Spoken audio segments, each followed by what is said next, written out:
Talk about shot composition, framing, and angles. So these are just some examples on what you can use. And I would say the easiest thing, and I will show you when we go through the video that I create, that we go through and do some editing, is the simple zoom ins and zoom outs is what I recommend to start with. And I'll show you exactly what that is.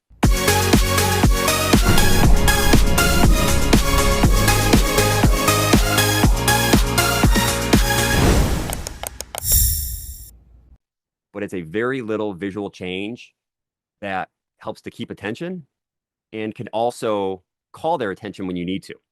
When you're about to give that reward that they've been waiting the whole video for, when you said wait to the end until the last step, because that's the best one.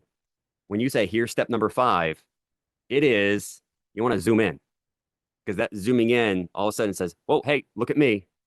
Just like to my kids, I say eyeballs, and they say click. I learned that from my wife. You're talking to your kids, you say eyeballs, make sure they look in it, and they have to say click, and they're looking right in your eyes.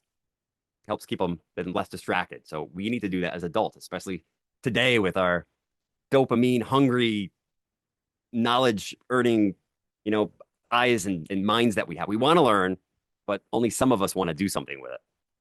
So some different angles are the extreme close up, small details, eyes, hands, objects.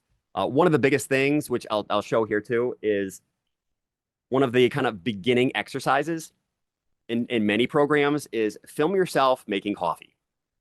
Now, some people may use a French press. They boil their water. They get their French press set up. They pour it in. They push it down. There's a process. Or you have an espresso maker. They show that whipping whatever it is, the cream and all that. I don't have one. I haven't done it, but like you see them doing at Starbucks, right? And they'll do that, and they'll show them reaching up for that cabinet doorknob and opening it, and then it shows the coffee, and then the next shot is looking in at the coffee beans, or showing them like up close, smelling it, and all of a sudden that viewer is like, oh, I can smell that coffee now, and it draws them into it. They go through those. Everybody goes through those same processes. And even just seeing somebody else do it, you're not like, oh, wow, they drink coffee too? Wow, I'm definitely, this person's made for me because they drink coffee like I do. They do, but they're showing you a process that we do every day, but they're making it come alive, just like we see. So it makes it more lifelike. It makes you more real when you do real things. And this is great because it's right now I know there's a big focus on telling your story, talking about your life, bringing people in, and sharing your B-roll, sharing those things that you do every day. So that's where a close-up can help. If you're at the desk again and you're talking about copywriting, then show yourself writing. Show yourself writing on a piece of paper, or dictating, if that's how you do it, to your Google Doc. That's usually how I do mine. I dictate to either GPT, because GPT I can open and I can talk to, and it will just organize things for me. I transfer that into a Google Doc, and I go through and I change it. I make it how it was in my head. Because sometimes when it comes out of my mouth, it's not how it was in my head. But that's why I use GPT, is to help it organize myself.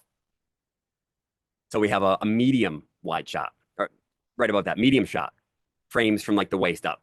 So it just gives a different perspective. It's best for balancing facial expressions and body, because you can still see the body, still see the posture. So, and you don't have to analyze your video. Okay, well, I'm going to start with, well, you kind of do, but I want to start with a close up and then move to a medium shot. But knowing that ahead of time, when you go to actually film it, you can do it that way.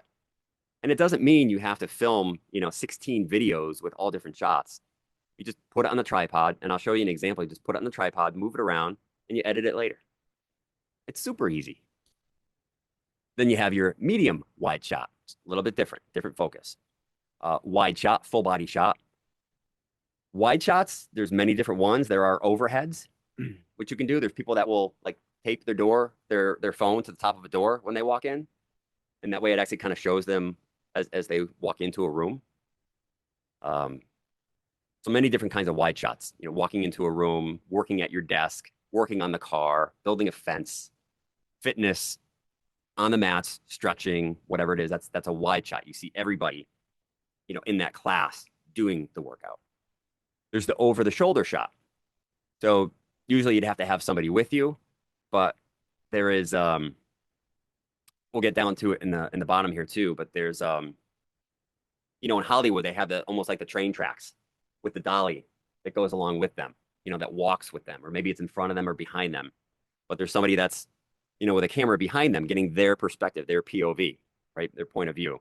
And it helps to put the viewer in your spot. Those things you can do there too. Low angle, you shoot from a low angle, makes you feel more authoritative, more powerful. So just like, looking up at somebody. You have your high angle shot, looking down on somebody makes them feel smaller and more vulnerable. So if you're talking about your backstory and you're talking about a time when you felt alone and you felt lost in the world, you may want to do more high angle shots, looking down on yourself, or maybe a wide angle shot that shows more space around you, that gives you more of that lonely feeling, and or even I do a lot of times is if I'm referencing something from the past or referencing a way that I used to do something or a way that doesn't work, is I'll just do a black and white. I'll put either a filter or I'll adjust my coloring to make it black and white. And I'll also do things with audio. I do a lot with audio, but when you're talking about something that is a slow and just hard process, I'll slow the speed down and I'll say, it was so hard to film the video.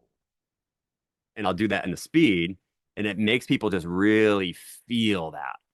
Or if they're really busy and they got chaos going on, and kids are calling, and there's someone at the door, and the phone's ringing, and all that, you make it talk. You talk like a chipmunk, right? It's fast, fast, fast, fast, and they get to feel that fastness. So maybe you do some edits that are like quick zoom, quick out, quick. I mentioned last time Mr. Beast. Well, he'll have 8 transitions in the first, I think it was 16 seconds or more. And again, it's not just different shots. It could be that little zoom in, zoom out. So don't feel like I'm not going to be a Hollywood producer here. I'm not going to be can't hire a cameraman. Start with the little zoom ins and zoom outs. It makes a huge difference. Tracking shot, it's just something when you're moving along with it. Maybe you're walking your dog or they're running around and you run alongside, or you run alongside one of your kids as they're playing tag or something. And then background awareness. It's great if you get the perfect shot and, you just capture this moment of your child doing something and it was outside of the store, but you didn't realize that you're standing next to the dumpster. It's, of course the dumpster had to be there, and I'm working on this myself, is actually getting out. I mean, one, getting out of my office. But a lot of times if I'm in another part of the house, there's another one of my family members there because there's 6 of us. So I either include them, which I haven't much, but I know my little one's like, can I do another video with you? He did one and he loved it. But actually getting outside, which I'll do, it's harder when it's cold, but there's plenty of people that post in winter and they post about winter, but going to the park, going downtown, things like that. Even putting your camera, I mean, if you're walking downtown, you don't have to, show your phone up like that. You can kind of hold it up against you, for those of us that, and I haven't filmed in public before or talked to people in public. I haven't done that, but I know eventually I will. So those are some of the shots. I do have I noted down here at the bottom how this connects to the plan. So when you go in here, this will bring up laying out the scene, your shot list. So this will explain 3 to 5 seconds, how to keep people engaged, types of transitions, shot types, and then at the bottom here, as I scroll through, then here are your B-roll ideas. Here's your visual planning guide,